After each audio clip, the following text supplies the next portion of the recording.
Hello students, I hope all of you are fit and healthy and most of you are waiting for the admit cards of UGC NET exam, and many of the students in the schools are also going to have their exams.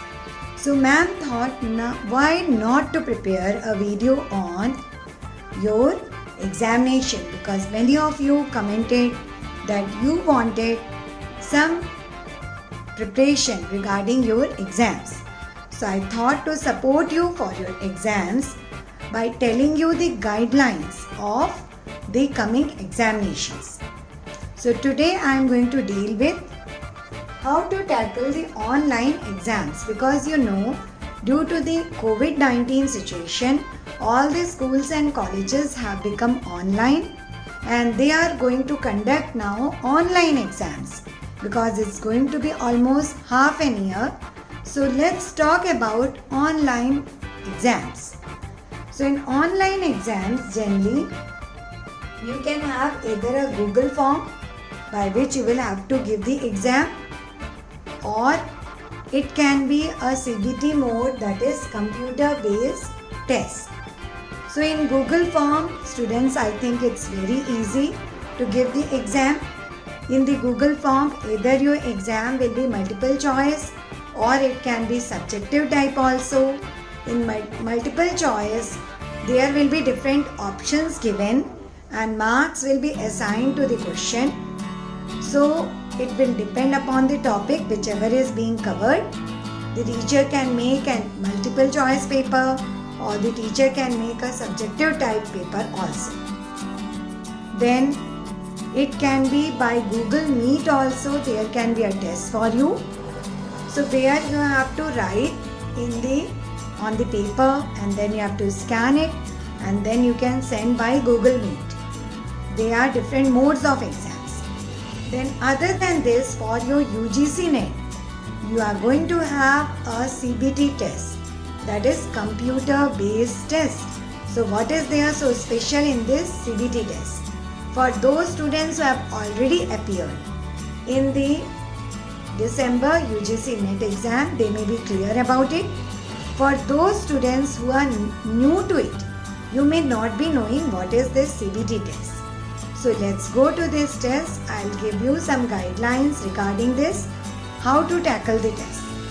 So we have got the questions will be coming here one by one. There will be a timer on one side and these are some blocks which are made on one side, that is right hand side of the screen. On the left hand side you will be having your questions. So what you can do here, once you start the test, the timer will start on its own. Now there are two papers in this test, that is you will have your paper 1 and paper 2, that is total of 3 hours are provided. In paper 1 there are total 50 questions with total marks of 100, that is every question carries 2 marks, while in paper 2 there are total 100 questions and they are of 2 marks each. So total marks becomes of 300 and total number of questions becomes 150 and total number of hours is 3 hours. 1 hour for paper 1 and 2 hours for paper 2.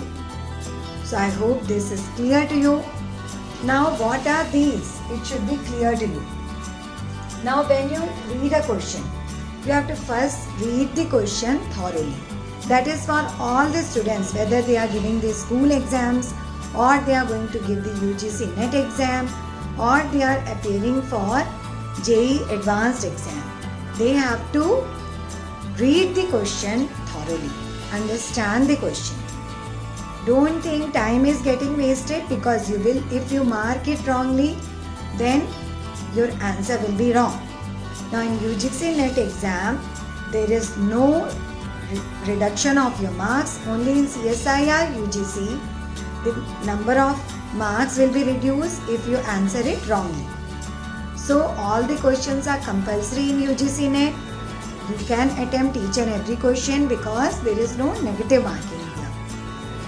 Now what you have to do is, when you read the question, then you have to go to the various choices. Now those which are logical reasoning type or those which are mathematical reasoning type, that you will have to do. In paper 2 also there will be many questions which will be formula based. So that you will have to do, you will have to solve it. For that a rough page will be there on the back side of the question paper where you can do your rough work and where only you have to do the rough work. And after that, whatever answer you will get, that will be a fixed number. But for other questions, you should go through each and every option and then you think and choose the best option which is possible. In some of the questions, all of these can be also there. So there also you have to see carefully whether all the options are correct or not. And then only you have to click the button. Now what you will click upon, for that also there are choices. So you can see here, there are buttons for save and mark for review. You can save and mark for review. Mark for review means later on you can go again to that question. Suppose you have saved and marked for review. So in that case, answered and marked for review.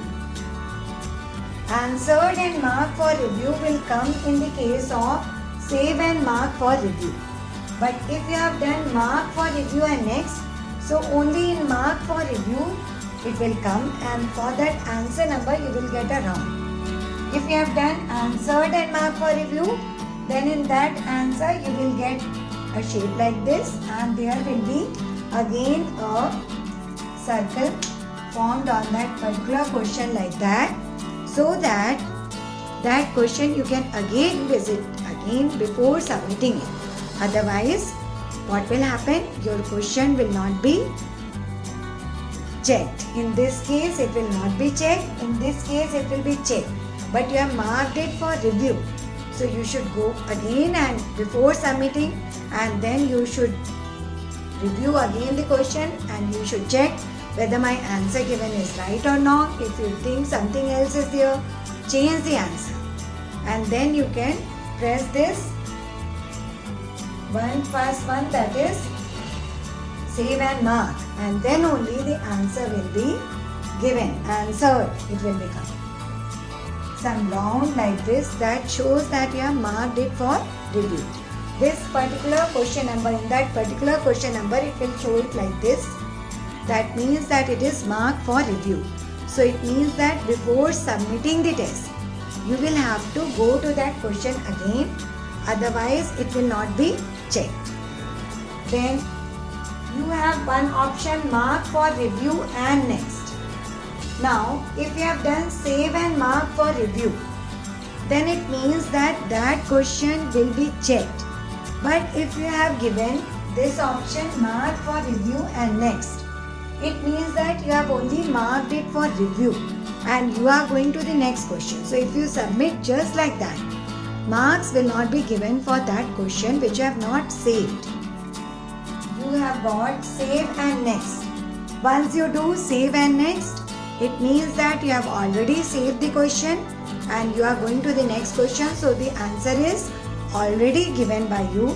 So in that case, it will come in this answered. This answered part will become your green in color. Then next is clear response.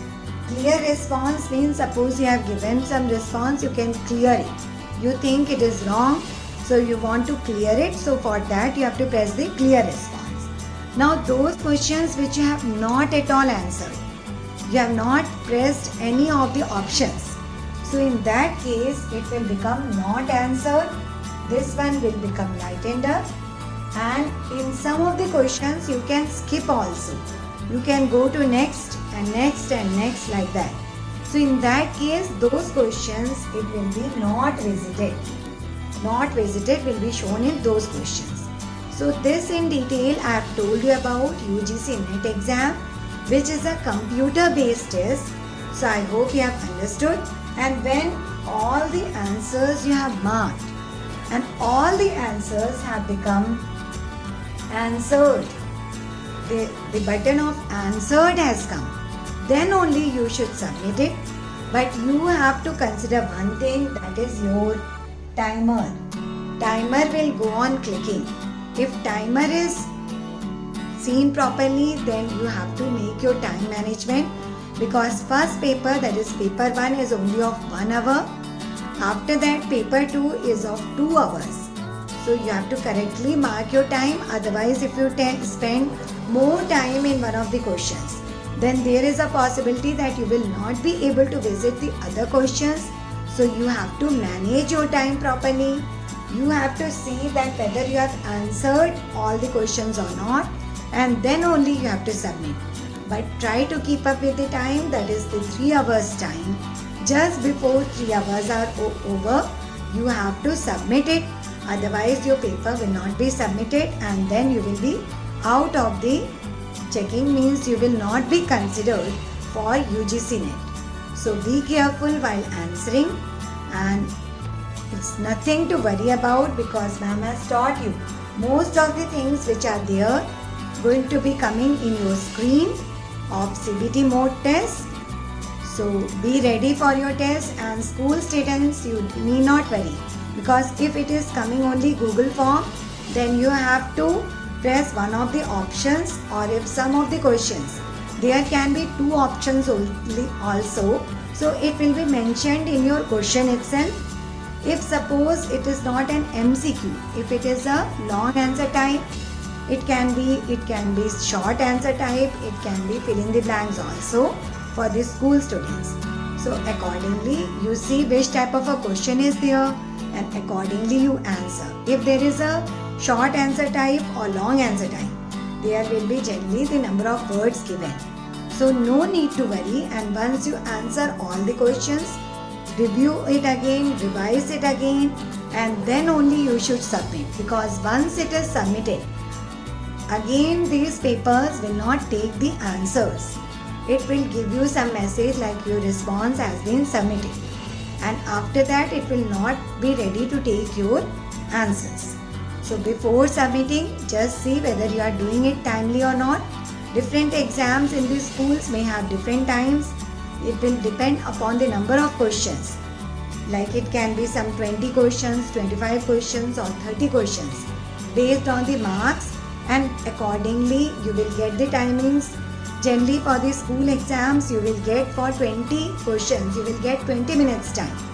30 questions, you will get 30 minutes time. So accordingly it will be, some places the schools are very lenient. So for 20 questions, even 40 minutes they are getting. So children can do one question in 2 minutes. That is more than enough time, I believe. And for this UGC NET exam, you have to be very careful about your timings, about whether you have answered all the questions or not. And I will suggest that all of you give all the answers, because in UGC NET there is no negative marking, while in CSIR NET, when you are giving the answers, then you have to be very careful, because your negative marking is there. So I hope I have covered all the topics related to your paper giving, how to manage your time, how to give the options, what to answer, what not to answer, and till the submission of the paper I have explained you each and everything. So I wish all of you all the best. I will be discussing some questions now in my videos related to your UGC NET.